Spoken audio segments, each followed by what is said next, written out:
Hello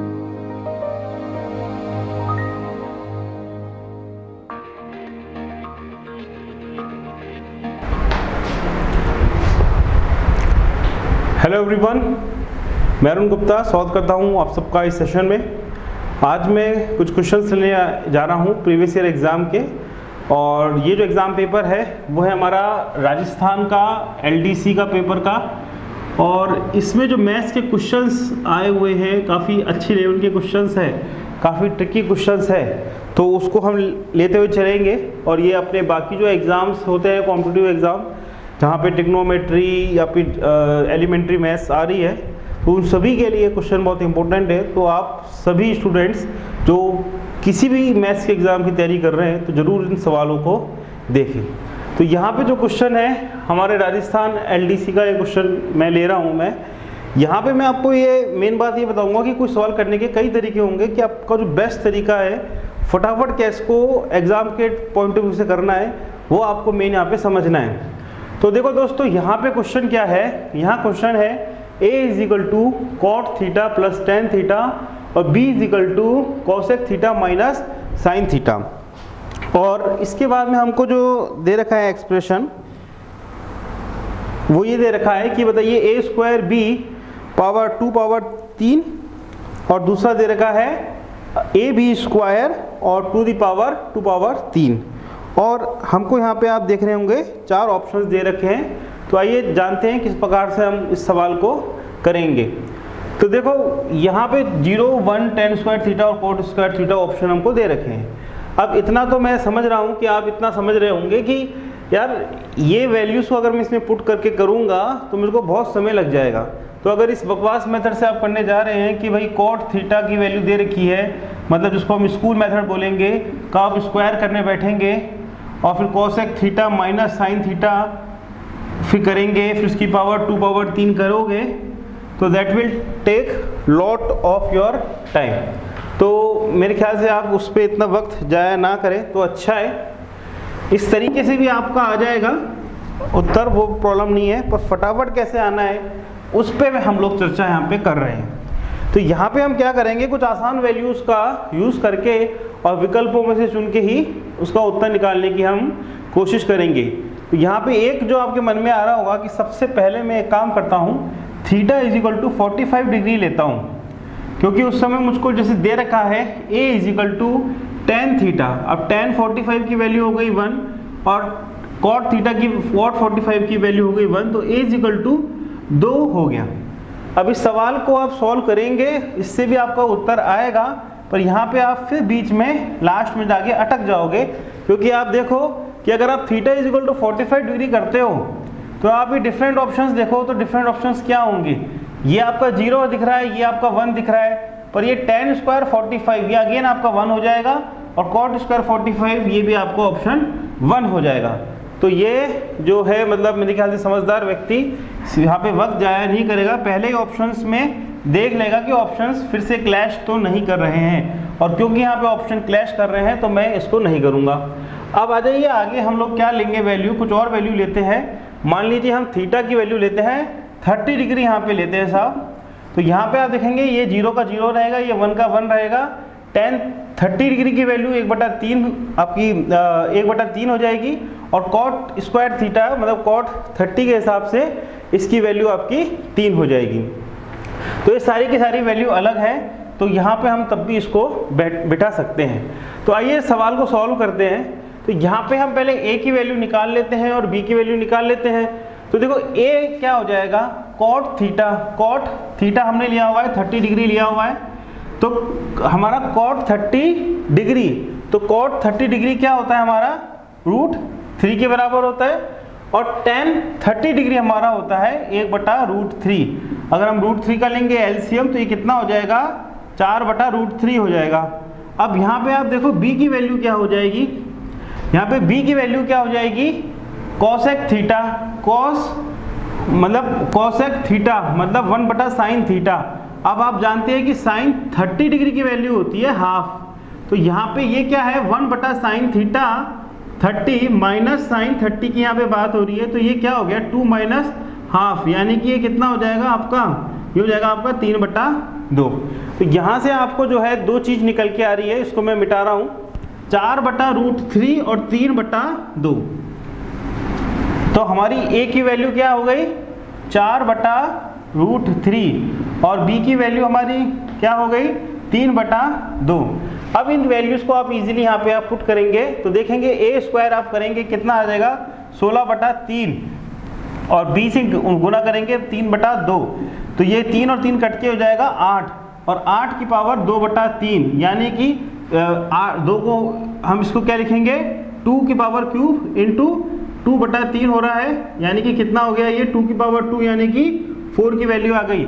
अब आते हैं इस वाली टर्म को देख लीजिए, ये वाली टर्म निकल के आ गई आपकी 4, ये 4 के बराबर है।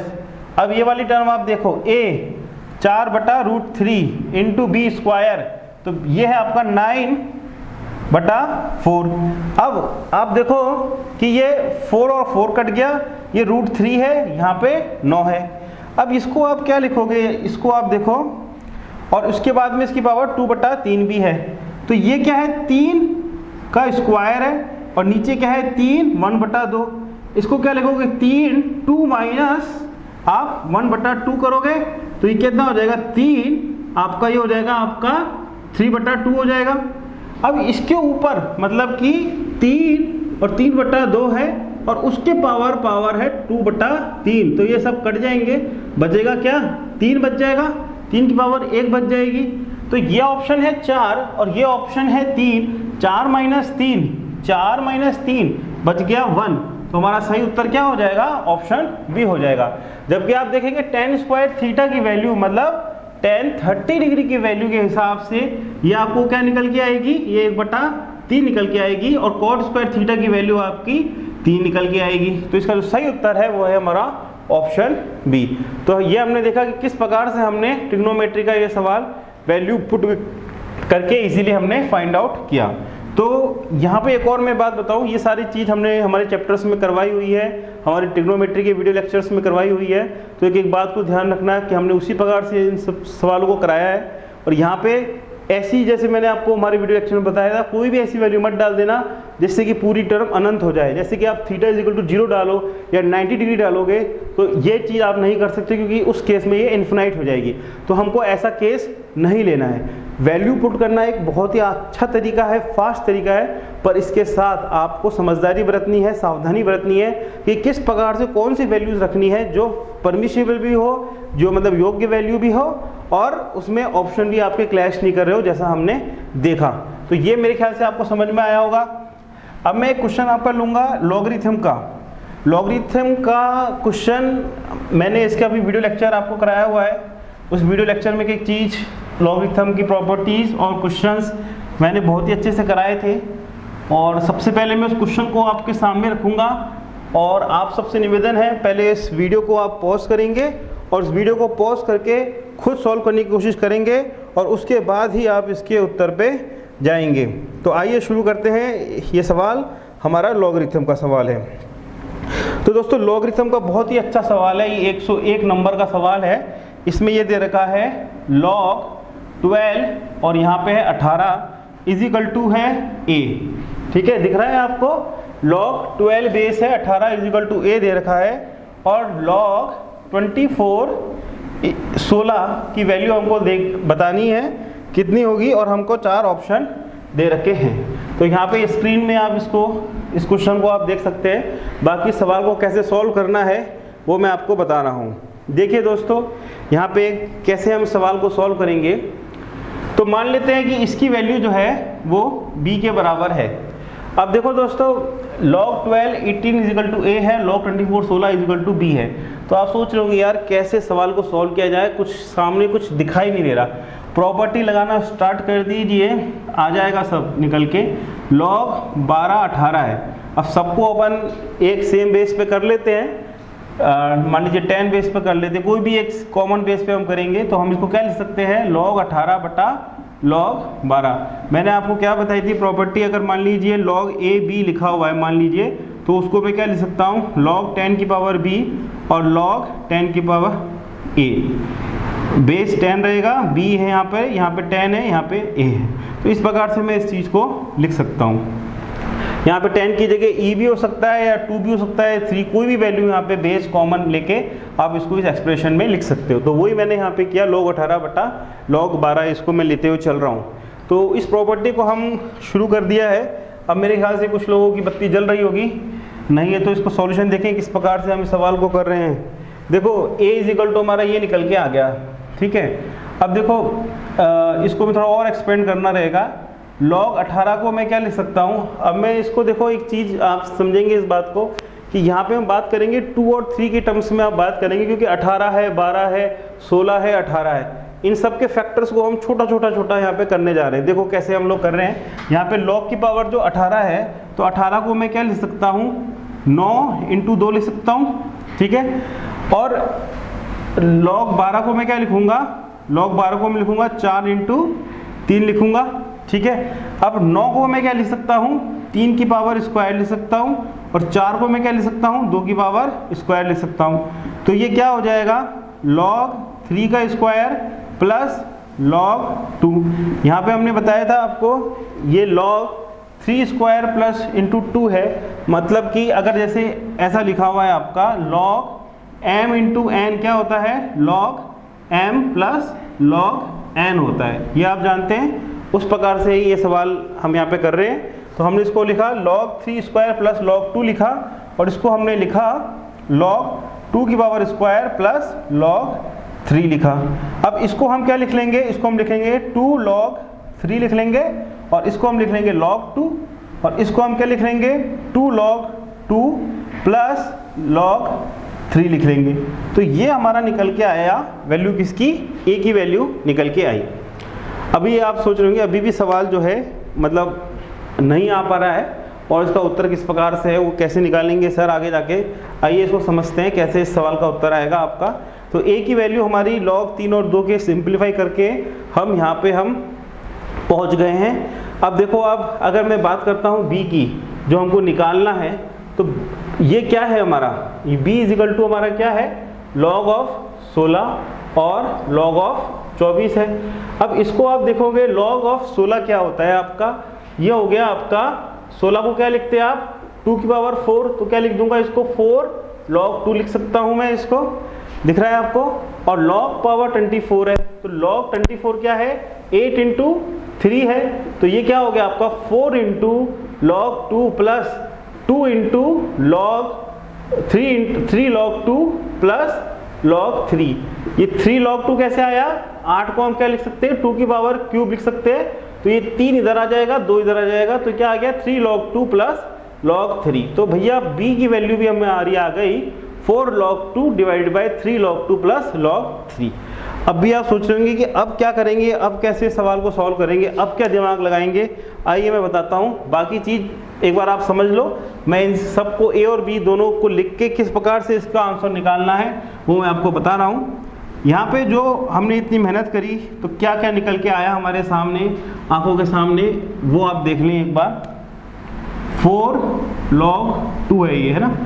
अभी मैं इसको अच्छे से यहाँ पे लिख देता हूँ। तो देखो, आप एक चीज़ ये देख रहे होंगे कि b की वैल्यू हमारी क्या आ रही है, 4 log 2 प्लस सम ये आ रही है, और a की वैल्यू हमारी ये आ रही है, ठीक है। अब यहाँ पे आप ये देखो कि log 2 और 3 है, यहाँ पे भी log 2 और 3 समथिंग आ रहा है। तो हम क्या करेंगे यहाँ पे log 3 और log 2, बहुत परेशानी हो रही है, बार बार लिखना पड़ रहा है, तो उसको अपन क्या करेंगे, log 3 बटा log 2 को अपन मान लेते हैं ये t के बराबर है, मान लेते हैं ये t के बराबर है, और इस चीज़ को मैं log 2 से डिवाइड कर दूंगा, तो मेरे को क्या निकल के आएगा, b इक्वल टू क्या आ जाएगा 4 log 2 से डिवाइड कर रहा हूँ, तो ये गया 1, ये हो गया 1 3 प्लस, और ये हो गया मेरा t। तो b की वैल्यू आ गई 4 बटा 3 प्लस 2 लिखाई आ गई। और अब सिमिलरली a देखो आप, अगर मैं यहाँ पे log 2 से डिवाइड कर रहा हूँ, तो ये क्या हो जाएगा 2t हो जाएगा प्लस 1 हो जाएगा, और ये क्या हो जाएगा 2 प्लस t हो जाएगा। तो a is equal to 2t plus 1 divide by 2 plus t है, और b इज इक्वल टू 4 बटा 3 प्लस t है। अब हमको करना क्या है, हमको b की वैल्यू निकालनी है, a के टर्म्स में निकालनी है, ठीक है। जैसे हमको 4 ऑप्शन दे रखे हैं, तो हम क्या करेंगे, यहाँ से a की वैल्यू निकाल के टी की वैल्यू निकाल के यहाँ पे डाल देंगे, फिर हमारा एक्सप्रेशन सिर्फ ए ही ए दिखेगा। अब देखिए इस सवाल को हम कैसे करते हैं। तो ये हमारा क्या आ गया 2a प्लस टी ए और ये है 2t प्लस 1 है। अब यहाँ से आप जो है t को कॉमन ले लो तो ये क्या होता है आपका a माइनस 2 और ये क्या होता है 1 माइनस 2a होता है। तो t की वैल्यू आ गई 1 minus 2a divide by a minus 2 आ गई। अब यहाँ पे आप क्या करोगे कि t की वैल्यू आप यहाँ पे डालेंगे। तो इसको मैं लिख लेता हूँ यहाँ पर, इसको रब कर रहा हूँ। तो ये मेरा क्या आ रहा है यहाँ पे 4 डिवाइडेड बाई 3 प्लस यहाँ पे है 1 माइनस 2a और यहाँ पे है a माइनस 2। अभी आप देखो ऑप्शन में आपको जो दिख रहे होंगे तो आपको समझ में आ रहा होगा कि a माइनस 2 ऊपर जाएगा। अब तो आप ऑप्शन सही आपको मिल रहा होगा, पर तब भी आप इसको सॉल्व करते हैं। तो ये हो गया 4a माइनस 8 हो गया। आइए सवाल के जो ऑप्शंस है हमारे,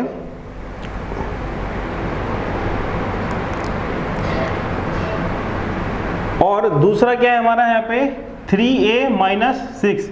ये जो हमारा ऑप्शन है इसमें पहला ऑप्शन मेरे ख्याल से सही होगा। 3a माइनस 6 है और प्लस 1 माइनस 2a है। तो इसको हम सॉल्व करेंगे तो 4a माइनस 8 हो गया और यहाँ पे क्या आया a माइनस 5 आया। चलो देखो कौन सा ऑप्शन सही हो सकता है इसमें। ऑप्शन ए सही है। ऑप्शन ए क्या दे रखा है 8 माइनस 4a और 5 माइनस ए, जो कि हमारा विकल्प 1 है, जो कि सही इसका ऑप्शन है। तो ये लॉगरिथम का क्वेश्चन था और ये मैंने अच्छे से कराया हुआ है इसमें हमारे जो वीडियो लेक्चर्स में। तो एक बार आप theory to practical T2P classes के वीडियो लेक्चर्स ज़रूर आप देखें मैथ्स के। इसमें एक चैप्टर हमने बहुत अच्छे से कराया हुआ है। तो ये हमारा सवाल हो गया, लॉगरिथम का सवाल हमने ले लिया।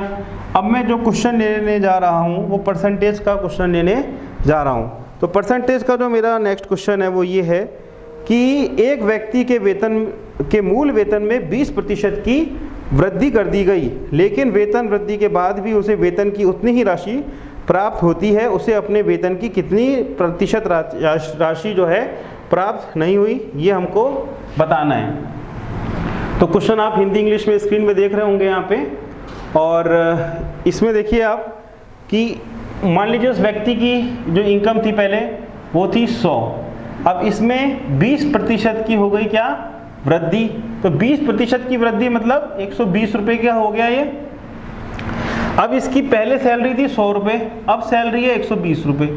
पर इसकी सैलरी है ये, अब पर उसको मिल कितना रहा है पैसा 100 रुपये ही उसको मिल रहा है। तो उसको 100 रुपये ही मिल रहा है, उसे अपनी वेतन की कितनी प्रतिशत राशि प्राप्त नहीं हुई है। तो कितनी प्रतिशत पूछी गई है, तो पहले तो बताओ एग्जैक्ट कितनी अमाउंट नहीं आ रही है -20, और किसके अपने वेतन की। यहाँ पे मैं 100 लिखूंगा या 120 लिखूंगा। यहाँ पे बच्चों मेन बात होती है जो बच्चे कंफ्यूज करते हैं। तो यहाँ पे आप 120 लिखेंगे क्योंकि अपने वेतन की मतलब करंट एग्जिस्टिंग जो वेतन है वो पूछा गया है। इंटू 100 से हम गुना करेंगे, ये हो जाएगा 6, ये हो जाएगा 100/6, ये हो जाएगा 50/3, जो कि आपका ऑप्शन कौन सा दे रखा है, ऑप्शन 3 दे रखा है। तो ये भी मेरे ख्याल से आपको समझ में आ गया होगा। और एक और क्वेश्चन मैं लेता हूँ आपके लिए। अब केवल मैं ज्योमेट्री का एक क्वेश्चन ले लेता हूँ इसका। ये देखिए 113 नंबर का जो क्वेश्चन है, 113 नंबर का क्वेश्चन हम लोग लेने जा रहे हैं।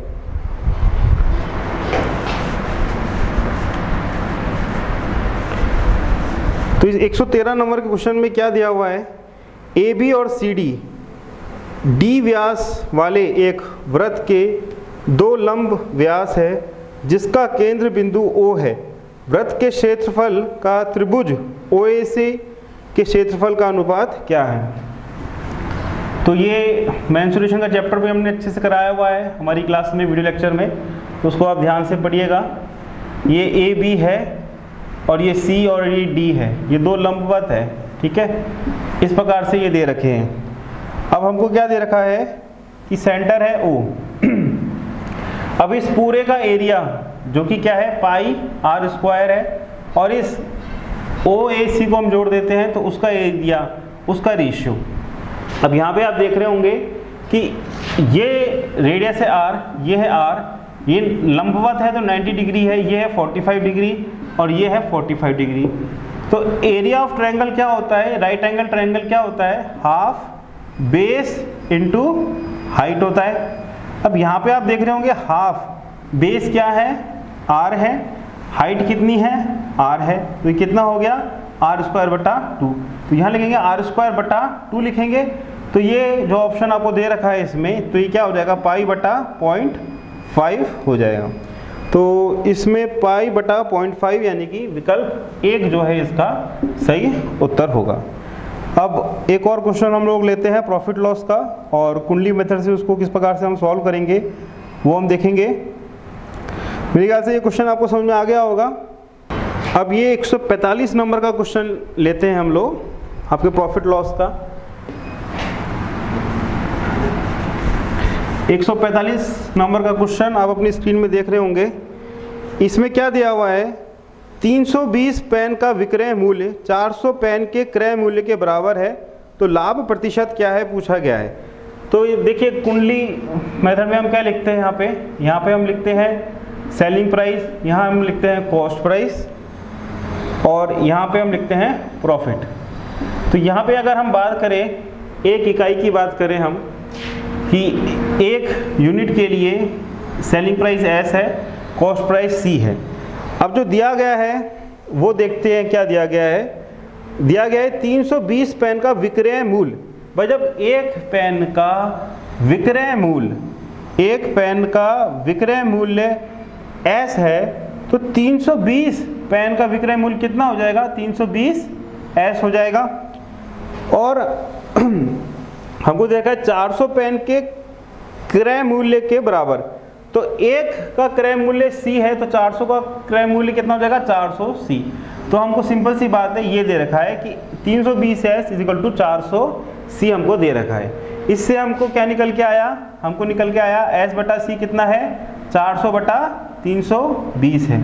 ठीक है, तो ये हम आप देख रहे हैं, अगर हम इसको 8 से भी भाग देंगे तो हो जाएगा 4, ये हो जाएगा 5। तो ये हमारा निकल के आ गया। अब जो लाभ प्रतिशत होता है वो क्या होता है, S माइनस सी। प्रॉफिट क्या होता है, S minus C divided by C गुना 100। तो ये क्या है, S बटा C माइनस 1 लिख सकते हैं।